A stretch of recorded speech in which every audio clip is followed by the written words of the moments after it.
Tonight, you're not in your bedroom. You're in ancient Zora. The winds are dry, the stars loud, the world waiting for a judge. You're about to meet a man unlike any other. A man whose strength could tear apart a lion, and whose heart could be broken by a whisper. His name was Samson. And his story doesn't begin with muscles.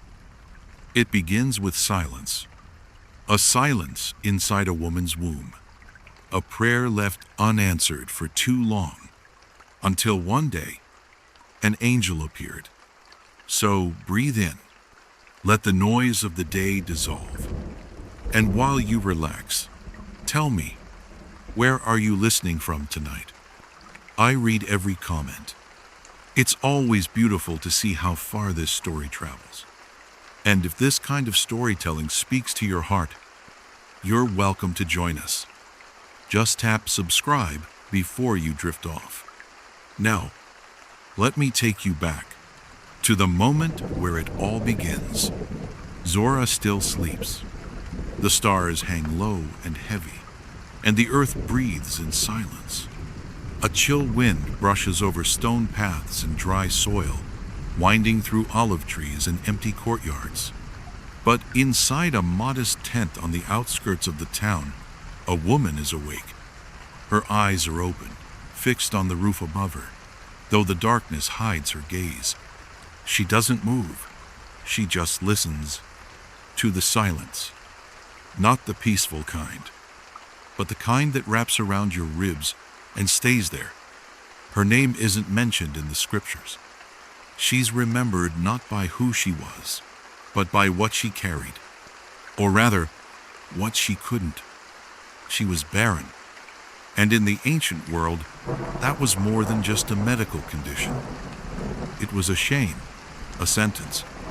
While other women were busy nursing babies, singing lullabies, preparing names for the next son or daughter, she was busy preparing her heart not to hope. She had cried all her tears already.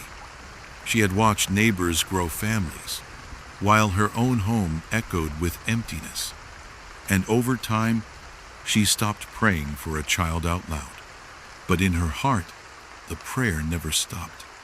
She learned to smile at village gatherings, to congratulate other mothers, to nod and nod and nod, while her chest caved in slowly. Her husband Manoah was a good man, quiet, faithful, but tired. Tired of pretending the pain wasn't real. Tired of acting like he didn't hear her crying softly at night. They had built a life together, a quiet one. And though their hands were full of work, their hearts had long been empty. Until that night, a night that began like all others, but would not end the same. She rose early, like always, the sky still dark, the coals from the evening fire still glowing faintly. She stepped outside the tent to breathe the cold air, wrapped in silence. But then, the air shifted. A glow soft and warm filled the space around her. She looked up, and standing not far from her was a man, or something like a man, but brighter. His presence didn't spark fear and awe. She opened her mouth, but before she could speak, he did. "You are barren, but you will conceive." The words struck deep, as if they had been waiting for centuries to find her. He continued, "You must not drink wine or any fermented drink. You must not touch anything unclean, for the child you carry will be a Nazirite, set apart. From the womb, his hair must never be cut. His life will not be ordinary. He will begin the deliverance of Israel from the Philistines." She could hardly breathe. Her knees trembled, and her soul, so used to silence, finally heard something different. A promise. She stood there as he vanished, as if he had never been. But the glow remained. Not around her. Inside her. She ran to tell her husband, her voice shaking, her hands trembling. And though he didn't see the angel, he saw something change in her eyes. Faith, unshakable. That night, she lay down, not as a woman forgotten, but as a woman chosen. And deep inside her, something had begun. A stirring, not just of life, but of destiny. The kind of destiny that bends history, that begins not with war or triumph, but with a whisper, and a womb that had waited long enough. The days passed slowly in Zorah, but inside that quiet home, something sacred was growing. The woman still unnamed carried more than a child. She carried a command, a calling, a responsibility she didn't fully understand, but one she felt in her bones. She avoided wine. She touched nothing impure. Every step, every bite, every moment of her day became an act of obedience. Neighbors whispered. They noticed she had changed. She smiled differently now, moved more carefully, as if walking with something too holy to name. And then one morning, he was born, a boy, dark-haired, wide-eyed, screaming into the world like thunder cracking open a still sky. They named him Samson, Little Sunday, because light had returned to a house that had only known shadow. His mother held him close and breathed in the scent of a promise fulfilled. His father, Manoah, though quiet, felt something stir in his chest, a sense that the child in his arms would not belong to them for long. He was theirs, but not truly. This boy had been claimed before he was ever conceived. As Samson grew, his parents watched in silence. They didn't need to explain the rules. He understood them instinctively. No razor ever touched his head. His long, thick hair fell like a mantle down his back, a visible sign of the vow he had not chosen, but had been born into. Other boys his age wrestled in the dust, broke clay pots, stole figs from the market. Samson lifted stones they couldn't move. While others shouted, he listened. And while most dreamed of becoming warriors, Samson felt something else rising inside him. Strength. Not the kind that came from muscle alone, but a strength that came like a storm, sudden, unstoppable, and strange. His parents watched him with a quiet awe, and sometimes quiet fear. At age 7, he tore a branch from a fig tree with a single hand. Not a twig, the whole branch, roots and all. At 10, he outran a grown man on horseback barefoot. And by 12, he could carry jars of water 2 men would struggle to lift. But he wasn't just strong. He was restless. The same strength that made him different also made him distant. He'd disappear for hours, walking the hills, hands in the air, eyes to the sky, asking questions no one could answer. Why me? Why strength? Why this vow I never chose? And always, the silence answered.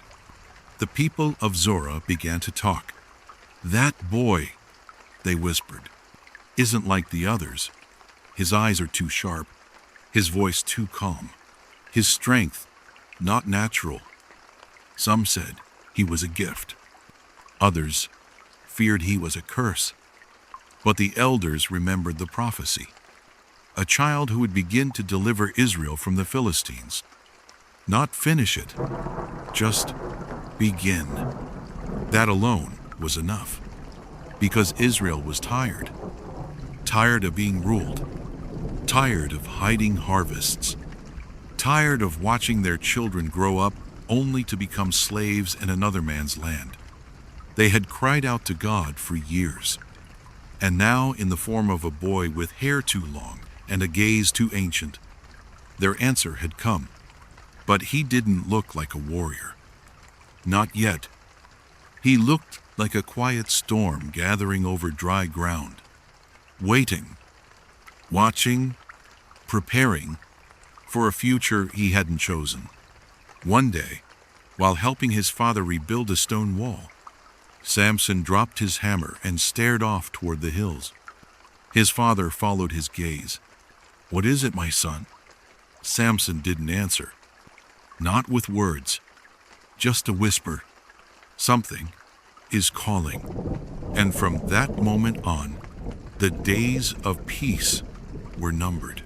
He was a man now, taller than most, broader than all. His hands, calloused from lifting stones and splitting wood, could crush bone with little effort. His voice, low and steady, made even elders stop and listen. And yet his eyes were always searching. He walked like someone carrying something heavy inside, something unnamed. The strength he bore had grown with him, but so had the silence. And then came the journey to Timnah. A short walk, a long story. Timnah was a Philistine city, foreign, forbidden, and full of color. Its markets smelled of incense and roasted lamb. The women dressed in silks, their eyes lined with coal, their laughter like flutes played too close to the fire. And Samson, the man set apart, fell in love. It happened quickly. One glance. She smiled. He forgot every vow, every warning, every weight of responsibility. She was not from his people. She did not worship his God. But in that moment, none of that mattered. She saw him, not the legend, not the prophecy, just the man. And that was enough. He returned home with a fire behind his ribs. "I saw a woman in Timnah," he told his parents. "Get her for me. She pleases me well." Manoah stiffened. His wife looked down. "Is there no woman among our own people?" Samson's answer was soft, but final. "She is the one." And so, despite their worry, they obeyed. They didn't understand it, but neither did Samson. What he didn't see, was that something else had begun to move. Not just desire, destiny. A crack had opened, small at first, but cracks always grow. On the road to Timnah, again, Samson walked alone. The trees bowed gently in the breeze. Birds circled above. The path was quiet, until it wasn't. From the shadows, a lion leapt, full-grown, hungry. Its roar split the silence. But Samson didn't run. He stood still. Something came over him. Not rage, not fear, power. A surge, a fire in his veins that made the earth seem small beneath him. With his bare hands, he tore the beast apart. The dust settled. The lion was dead, and not a scratch marked his skin. He didn't tell anyone. Not his father, not his mother. Some things are too holy or too terrifying to speak of. Days later, he passed by the same place. The carcass still lay there, but something had changed. Bees. A swarm had built a hive inside the lion's rib cage. He reached in and pulled out honey. Sweet, sticky, strange. He ate. He gave some to his parents, but said nothing of where it came from. A dead lion, a living sweetness. Life inside of death. Power hidden inside the forbidden. The signs were everywhere, but no one was reading them. Not even Samson. Soon after, the wedding preparations began. A feast, 7 days, 30 companions, all Philistines. They laughed loudly, drank deeply, Samson stood among them, a stranger in his own story. To break the tension, he posed a riddle. Out of the eater came something to eat. Out of the strong came something sweet. They laughed at first, but when they couldn't answer, they grew angry.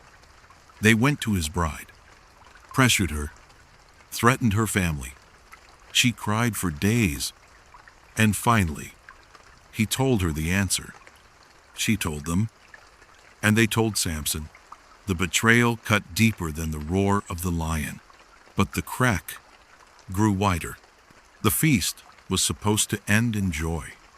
7 days of wine, laughter, dancing. 7 days meant to unite two people, two families, two nations. But Samson stood alone, surrounded by strangers. His smile had faded.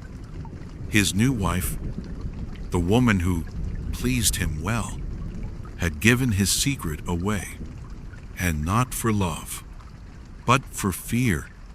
The 30 Philistine men had come to him on the 7th day, grinning like foxes, and answered his riddle as if it had been theirs all along. "What is sweeter than honey?" they asked. "What is stronger than a lion?" And with that, they mocked him, laughed, not just at the riddle, at him, the man of prophecy, the man set apart, reduced to a joke over a bowl of wine. The crack in Samson's soul widened into something hotter, something red. Rage. He didn't scream. He didn't threaten. He simply whispered, "If you had not plowed with my heifer, you would not have solved my riddle."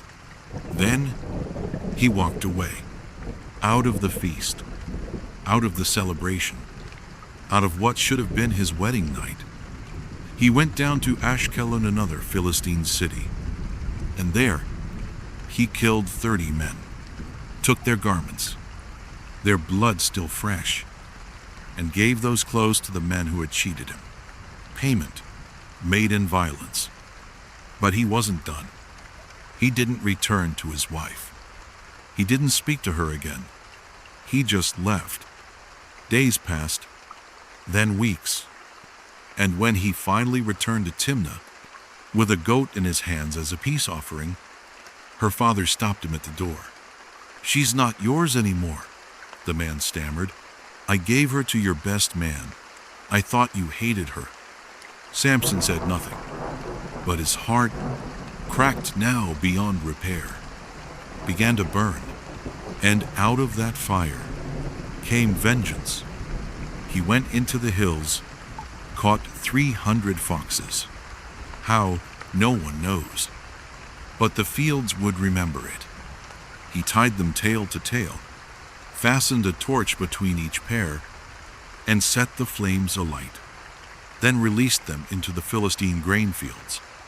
The fires spread like judgment. Fields, vineyards, olive groves, all burned. The Philistines woke to smoke and the sound of harvests dying. They asked, "Who did this?" And the answer came like thunder. "Samson, the Hebrew, the one who was betrayed." So they retaliated, not with swords, but with something worse. They went to the house of his wife and burned it to the ground. With her inside, Samson heard. He didn't cry. He didn't fall to his knees. He simply said, "If this is what you've done, I won't stop until I've repaid it." And once again, his hands became weapons. He struck down many of them. No army, no shield, no fear. Then he withdrew to a cave in the rock of Etam, alone, not because he had no home, but because he no longer knew who he was. He had been chosen, set apart, but now he was a weapon forged in sorrow, and the God who once whispered into his mother's womb was silent. Israel watched from a distance. Their judge, the one meant to save them, had become a storm without direction, a man at war, not with nations, but with himself. The cave was silent. No wind, no fire, no voice from heaven, just stone and the man who had once been a promise. Samson sat alone, not hiding, just waiting. He didn't know what for. Forgiveness? Revenge? Death? He wasn't sure anymore. Outside, word of what he had done spread like wildfire. The burning fields, the shattered bodies, the rage of one man stronger than any army. The Philistines were furious. They didn't care that he was Hebrew. They cared that he was dangerous. So they came, hundreds of them, armored, armed. And they didn't go to Samson. They went to Judah, to his people. "We've come for Samson," they said. "Hand him over, or we'll destroy you." The leaders of Judah trembled. They weren't warriors. They were survivors. They had made peace with the Philistines, bowed their heads, paid their taxes. They didn't want war, and they definitely didn't want Samson. So they gathered 3,000 men. Yes, 3,000 Hebrews, to go confront one of their own. They climbed the hill to Etam and found him seated by the entrance of the cave, his hands resting on his knees, his hair falling over his shoulders like a shadow. One of them stepped forward. "Don't you know the Philistines rule over us? What have you done to us?" Samson looked up. His voice was calm. "I only did to them what they did to me." But that wasn't enough. "We've come to tie you up," they said, "to hand you over." Samson didn't stand. He didn't fight. He just said, "Swear to me that you won't kill me yourselves." And they did. They bound him with 2 new ropes, tight, unyielding, fresh, and led him down the mountain. 3,000 men, all walking behind the man who had been sent to deliver them, but now treated like a threat. The Philistines saw him coming and laughed. He was bound, powerless, or so they thought. They surged forward, weapons raised, and in that moment, something happened. The Spirit of the Lord rushed upon Samson, not gently, not softly, like fire through dry wood. The ropes snapped, not loosened, not untied. They melted off his body like burned flax, and in front of him, on the ground, the jawbone of a donkey. Dry, cracked, unlikely. He picked it up, and with it, he struck. One by one, they fell. Not 10, not 50, 1,000 men, their swords glinting in the sun, their armor crushed by a weapon not made for war. And when it was done, Samson stood alone once again, blood on his hands, dust in the air. Victory, but no celebration. He dropped the jawbone, and the silence returned. His chest heaved. His knees buckled, and in a whisper, for the first time in what felt like years, he prayed, "Lord, you gave me this victory." His voice cracked. "Will I now die of thirst and fall into the hands of the uncircumcised?" He wasn't asking for glory. He was asking to survive. And God answered. From the hollow place in Lehi, water burst from the rock, cold, clear, and Samson drank. His strength returned, and for a moment, he remembered why he had been chosen. For the next 20 years, he judged Israel. No throne, no crown, just a man with long hair and unfinished purpose. Years had passed. The dust had settled, the blood had dried, and Samson remained a judge, not by choice, not by ceremony, but by presence. When he walked into a village, people bowed, not out of reverence, but out of fear. They had seen what he could do with a bone, and no one wanted to find out what he could do with anger. He kept to himself, never built a home, never settled. He wandered from hills to valleys, from fields to vineyards, but always alone, until Gaza, a city of the Philistines, a city with gates of iron, walls of stone, and streets that smelled of perfume and secrets. He entered without disguise. Broad shoulders, hair like midnight waves falling down his back. And they knew, the moment he stepped through the outer gate, whispers spread like fire. It's him, the Hebrew, the lion killer. But he didn't come to fight. He came for a woman. She wasn't named, just called a prostitute. But to Samson, she was a moment of warmth, a place to forget. He laid beside her not as a judge, not as a warrior, but as a man, desperate to be touched, without being feared. But the Philistines were watching. They saw him enter the house, and they locked the gates.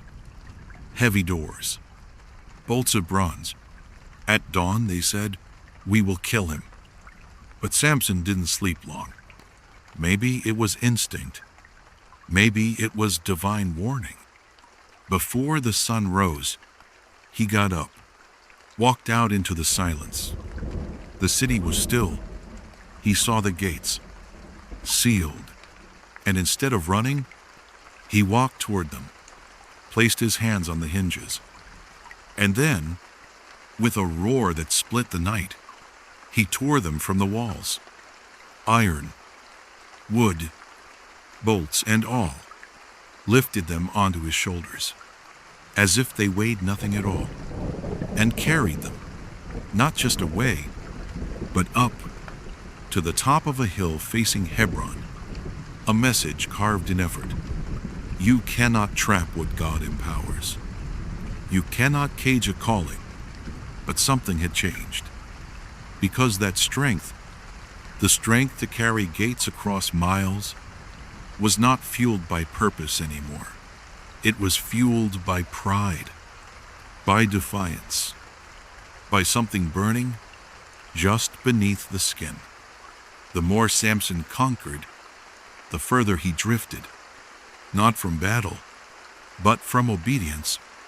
Gaza hadn't claimed his life, but it had taken something else, a thread of restraint, a piece of reverence, and with it gone, he became more dangerous, not to the Philistines, but to himself. He wandered again, deeper now, not into cities, but into temptation, into whispers, into weakness, until he met her, Delilah, and the crack in his soul, once small, prepared to split wide open. Her name was Delilah, and her smile was soft like silk left in the sun. She didn't roar like the lion. She didn't burn like the fields. But she disarmed him all the same. Samson met her in the valley of Sorek, a quiet place where vineyards stretched across the hills and temptation dripped like honey from every vine. He didn't ask for her past. She didn't ask about his scars. They simply existed, together. In her presence, he laughed again. Not the roar of victory, but the sigh of someone trying to forget. He laid his head in her lap, let her braid his hair between her fingers, let her touch the vow he was never supposed to share. And for a while, he believed it was love. But Delilah wasn't just watching him. Others were watching her. The Philistine rulers came quietly. Entice him, they said. Find out what makes him strong and how we can make him fall. They offered her silver, 1,100 pieces from each of them, a fortune, and in exchange, just a secret. So one night, as Samson rested, her fingers running through his long, untouched hair, she whispered, "Tell me, what gives you your strength?" He smiled, a lazy half-truth kind of smile. "If I'm bound with 7 fresh bowstrings, I'll become weak, like any other man." She nodded, and when he slept, she did just that, bound him, then called out, "Samson, the Philistines are upon you." He rose like thunder, snapped the cords like threads touched by fire. The trap failed, but the game had just begun. She pouted, cried. "You mocked me," she said. "You don't trust me." Days passed. She asked again, and again. He lied again. Ropes, braided hair. Each time she tried. Each time he broke free. But each time, something inside him frayed. Not because he didn't know. He did know. He just wanted to believe that someone could love him without fearing him. He wanted to believe that the vow on his head wasn't the only thing keeping people close. And so, in a moment of weariness, of weakness, of loneliness, he told her, "No razor has ever touched my head," he whispered. "I am a Nazirite, set apart to God from birth. If my hair is shaved, I will become weak, like any other man." Delilah held his gaze. She said nothing, just nodded, and held him as he fell asleep. That night, she called for the barber, and one by one, the 7 locks fell, onto her lap, onto the floor. The strength left him, and when she cried out again, "Samson, the Philistines are upon you," he rose, but the spirit did not rise with him. He shook himself, but no power came. He reached for the storm inside him, and found only silence. The Philistines charged, and this time, he couldn't stop them. They seized him, bound him, and gouged out his eyes.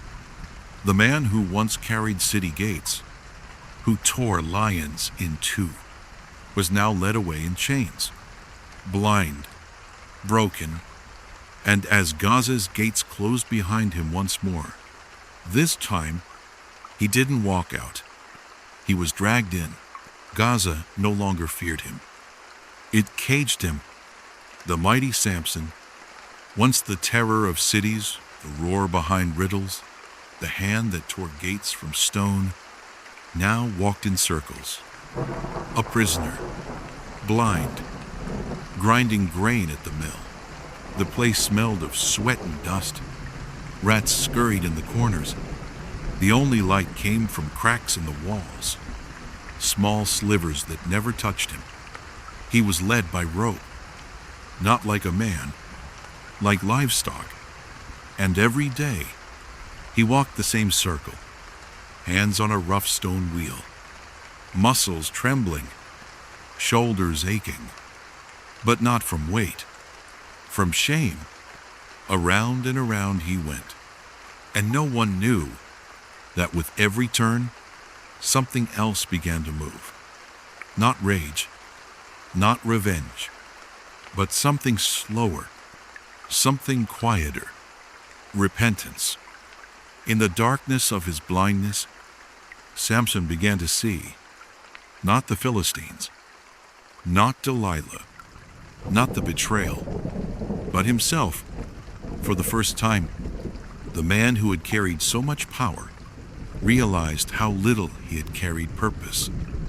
And there, In a forgotten prison, surrounded by mocking guards and dry stone, Samson whispered again, not to a woman, not to the wind, but to God, not with anger, not with demands, just a broken voice in the dark. No lightning answered, no thunder shook the ground, but something began to grow. Hair, slowly, quietly, strand by strand, the mark of his vow, the symbol of his calling. Returning, the Philistines didn't notice. Why would they? He was just a slave now, just a story they told their children. This is what happens to men who defy us. And the more time passed, the bolder they became, until one day they threw a feast, a celebration, in the temple of Dagon, their god of grain and victory. The pillars were tall, the air thick with incense and laughter. Lords, generals, noble women, priests, all gathered in one place. The sun poured through the openings in the roof, and someone shouted, "Bring out the blind one. Let him entertain us." And so they brought Samson, shackled, stumbling. A boy led him by the hand. The crowd erupted in laughter. This was their enemy? This was the terror of Timnah? Look at him now, dirty, defeated. Some threw olives, others chanted his name like a joke. But Samson stood still and whispered to the boy beside him, "Place my hands on the pillars, the ones that hold this temple." The boy hesitated, then obeyed, and Samson reached forward, one hand to the right, one to the left, fingers trembling against the cold stone. And there, between the laughter and the light, he prayed, "Sovereign Lord, remember me. Strengthen me just once more. Let me with one final act pay back those who blinded me." And with a cry that shook the heavens, he pushed. The pillars cracked, the roof groaned, and the temple of Dagon collapsed, stone upon stone. Dust swallowed the screams. And in death, Samson killed more enemies than he ever had in life. Not with a jawbone, not with foxes, but with surrender. And when the silence finally returned, only the broken walls remained. His brothers came quietly, dug through the rubble, and found him. They didn't speak, just wept, and carried the judge home, the one they once gave away, now buried with honor. He had lived between vow and violence, between calling and chaos, and in the end, he gave all he had left to remember who he really was. The dust has long settled. The pillars are gone. Gaza has rebuilt. And Samson is remembered only in fragments. A name passed through time. A man spoken of for his strength, but rarely for his sorrow. And yet, his story wasn't about muscles, or battles, or riddles. It was about a vow, a life set apart, not chosen by him, but spoken over him before he ever spoke his first word. He was a miracle, a child born from barren ground, a whisper from heaven, and like many of us, he didn't know what to do with the weight of being chosen. He tried, he failed, he burned bridges, he broke hearts, and still, God never abandoned him, not in the cave, not in the cell, not when the blade touched his vow, because grace doesn't leave when strength does. It waits, silently, patiently, until the heart remembers. Samson's story is not one of perfection. It's a story of return. He returned to the vow, not through glory, but through breaking. He found God again, not when he stood tall, but when he stood blind, between two pillars, between two worlds, between who he was supposed to be and who he had become. And there, he remembered that he wasn't strong because of hair. He wasn't mighty because of rage. He was strong because God had called him. And when he finally gave that strength back, not to himself, but to purpose, the temple fell. But something greater rose. A legacy, not just of destruction, but of surrender. Samson teaches us that even the strongest can fall, but even the fallen can rise again, if their heart remembers the voice that called them first. So tonight, as you close your eyes, as your breath slows, and the world fades to stillness, remember this: you don't need to be perfect to be chosen. You don't need to be strong to be valuable. And even in your darkest moment, you are not forgotten. Like Samson, your strength may fail, but grace waits quietly until you're ready to come home. Sleep well tonight. You're not walking alone.